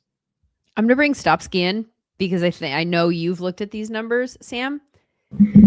What's Stopsky, this is a test. Oh, God. And you're not expected to pass. Good. That's why I'm bringing you in. It's back to college. All right. If you had to guess, which of the Panthers players was the highest graded in SumerScore? Is it Tet? Nope. He's second. Oh. Have you seen the answer, Sam? Yeah. Do you believe, as do I, that is it a tight end? Very few people would guess this name? I believe that is correct. Do I get a second guess? Yeah, go for defense. it. We'll you give can take 10. I don't think you're going to get it. Defense? Okay. And it's not a name we know? Well. All right. Well. All right. I was going to say like JC Horn. But all right. Yeah, that's all right. Yeah. Who is it? It is Michael Jackson, defense, the cornerback. That was my third guess. There are people listening right now that just learned that Michael Jackson is a cornerback for the Panthers. That's wild. Yeah, and to be fair, we technically have him as having a 96th percentile season, very much booned by the last 3 weeks. Yep. On season average in terms of games, he's having above average games pretty much every game, which is good. But it has been limited. Basically, I'll say it'll be interesting to see what the Panthers do because they don't have a blue chip team right now. I don't think anyone would say by any metric. And that's kind of the point that I was trying to make. Yeah. If this is the highest scoring player, from a player agnostic model, and most people don't know who that is, then that says something about the state of the roster to a degree. Let's talk about the Bucs, who are just having the weirdest season. And I think you could probably make the opposite argument that there is a lot of high-end talent on this team, and it just hasn't clicked or produced in the way that I think a lot of us would expect. I know that there's been talk about Baker that is a little bit different than the conversations that people had about Baker last year. There have obviously been a lot of injuries on the offensive side of the ball. And I wonder how much, similar to the question that I asked earlier about some of the numbers, like with the Niners? Like, do we just throw some of these numbers out and say, well, okay, they didn't have Bucky for a long period of time. They didn't have Chris Godwin for a long period of time. They didn't have Mike Evans for a long period of time. Like, I'll say this, I think in the long term, like next year, all of that is going to end up being good for the health of the franchise moving forward, because you got so many young guys in and got reps for them. And so like a Tez Johnson and Emeka Egbuka had bigger roles this year than maybe they otherwise would have had. And that will be good. But I don't know what to make of this team right now. I definitely agree. And I think you look at some of the core names and how they're playing. You know, Tristan Wirfs missed time. It kind of sprinkled all over the season, located primarily at the beginning of the season. We have him as having a pretty good season despite that. That's a tentpole player. Emeka Egbuka is obviously kind of the future at wide receiver. He's played decently well. It's just that a lot of guys have missed a lot of games. And in particular, it seems that Baker is not healthy, and that's an understatement. It seems like he has like a broken collarbone or a torn labrum, or both at the same time. Like there's a lot going on with him. I mean, you saw him in some of these games where he gets hit and it's just, he can't even get up off the ground. And I think the biggest signifier of this team has been the difference in approach. Remember, like Grizzard was part of this crew last year.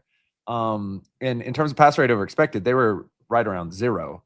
And I think, you know, with a full deck of cards, we would have said this offense was better. Now they are solidly below in terms of pass rate over expected. That signifies to me that they don't believe in the passing game anymore. And I think the reason they don't believe in the passing game is because everyone is hurt. And so the question is, this is a team that is habitually hurt as a result. So at what point do you try to roll it over and make sense of it? The 49ers did not decide to do that with their offense in particular, even though they did let Deebo Samuel go. And it worked out for them. So I do think this is another turn the page type year. I think they're probably fine with a healthy Baker. I will note that when the Baker MVP chants were going, we had internal discussions about why his Sumer score was more like that of a above average starter. I do think that kind of caught up to him in the middle portion of the year, particularly as the injuries started to come. And so I do think there could be questions about whether Baker Mayfield is a long-term answer or a potential future Pro Bowl or All-Pro. Like, can he get you to the heights quarterback? I'm not willing to start those per se right now, just because I worry about the injuries. And I do think we could have like a Brock Purdy-esque year next year where maybe the interceptions are still there, but he's still very effective. With all of those weapons. Sad. Yeah, it's just kind of sad because this team is banged up, about as banged up, and has been the entirety of the season. And they were able to kind of make it work at the beginning of the season with a lot of tight wins, and that catches up to you as the season goes on. Yeah, and that is definitely reflected in his week-by-week Sumer scores. Like, started off much stronger, right? Like, to your point, even then when people were chanting MVP and we were like, not quite MVP, but like second half of the season, we've seen a lot of below average scores for Baker. Like, you can just see it in terms of the week by week scoring system, like where stuff started to maybe shift. And the fact that it started off strong with like a 6, 6, 7, 4, 9, you know, you're like, okay, so we can do this. And then it starts to dip into an area that is a little bit less positive. And it just makes me wonder why. Like, it's not like you forgot to do all of these things that you were able to do at the beginning of the season. When it kind of goes down, that makes me wonder how much of that is attached to injury as opposed to, you know, suddenly just forgetting how to do these things and do them well. And also, you know, for that middle part of the season, wonder how much his play was impacted by the people that he had on the field around him, you know? And I think there is a question to ask as we start to look per se at the coaching carousel, where it's like, we know that Todd Bowles can win games in Tampa, but he is a defensively led coach who has sent 2, and if there's a bounce back year, presumably 3 offense coordinators to other teams. And the defense has not really been immensely successful from a impact EPA perspective in any of those years. And so there is this is more of a philosophical question, of course. And I think Nick Sirianni faces a lot of the same stuff. Dan Campbell, definitely. We spoke about that a couple of weeks ago, faces some of the same stuff, even though Dan Campbell did call plays to, for the most part, success this year. But this is going to continue to be a conversation of whether like it really makes sense to have a non-offensive play calling head coach when it seems that there is variance year to year if you have success with your play callers. I don't feel comfortable suggesting that any kind of move like that should be made now. I agree. Because of the injuries, which just make it feel fluky to a degree. And then secondarily too, looking at the coaching names that are available. Like this is not a year like last year where you had Ben Johnson and like some big names that you were like, go get them. Go get them. This is a big get. I just don't feel like we have those types of names in the mix this year. So what I always say, and I'm not the person who made this up, I want to say it was anyway, the question when you're going to get rid of anybody is, and then what? Mhm. Right? Like you have to have that answer and you have to be pretty sure that that answer at least might be a massive upgrade. And if you're just changing to change, I think that that's dumb process. Yeah. So especially when you have somebody that has proven that he can have some success. So like, let's just let this ride. That's my thought.